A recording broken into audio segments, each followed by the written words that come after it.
Dustin says this. He says, in regard to Hebrews, I've meditated a lot on the underlying reason we seem to view things differently than the common view.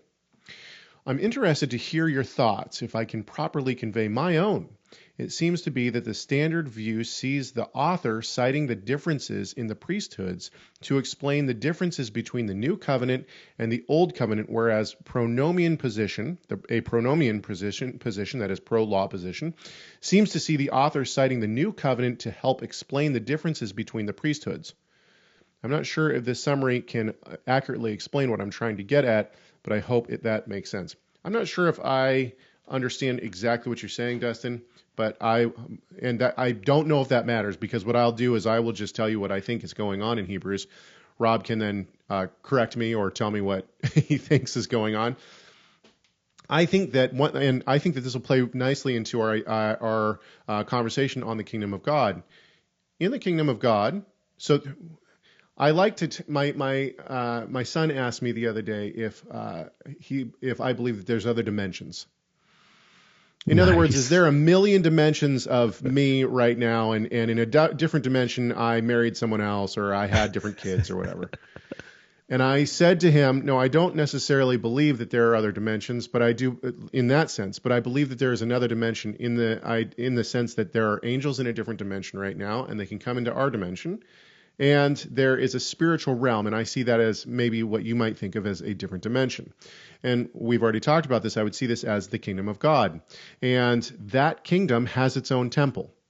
There's a temple obviously there's not right now because it fell in 70, but there is supposed to be a temporal temple here that takes care of sin that affects this world. In other words, we are contaminated through sin and uncleanness. To come back into that temporal space, we have to have some kind of atonement for that. We see this in the Torah, right? The lamb has to be slain, the bulls have to be slain, whatever, for us to be able to come back into that temporal space. There's a physical holiness of God that is manifest in a time-space location on this earth. Exactly. And of course, like you said, that's not present right now. And then we have a spiritual, or the kingdom of God, the spiritual realm where we are citizens of. There is a temple there. And what I see the author of Hebrews doing is talking about the differences between the two priesthoods. There's one priest in the spiritual temple, that is Yeshua, and he goes into the temple. He does not have to be of the he does not have to be of the line of Aaron. Why? Because he has no genealogy. He is of the order of Melchizedek. There is no genealogy there. In other words, he's eternal.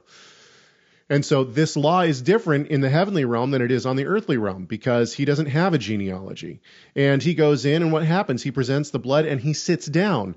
Well, where in the Torah can you ever see a priest anywhere, high priest or regular priest, sitting down in the temporal temple? You don't. There's no seats in the temple. So once again, what the author of Hebrews is doing, in my opinion, is he's showing the differences between the temporal high priesthood and the earthly high priesthood. This does not mean, in my opinion, that the priesthood in the heavenly realm is different than that the priesthood in the heavenly realm does away with the priesthood here on earth. All he's doing is showing how the sacrifice that is made and brought into the heavenly temple is only done once for all time. It covers in both directions, and it actually affects the eternal aspect of the soul. Whereas on the earthly side of things, the sacrifice has to be done over and over and over again, because we have a yearly cycle. The priest is not eternal. The animal is not eternal. There's all these different realms, or there's all these different aspects to this realm here on earth. And so that's how I see it. Now, if we want to talk about New Covenant, I would say that this relates to the New Covenant sacrifice that is eternal, that is an eternal sacrifice.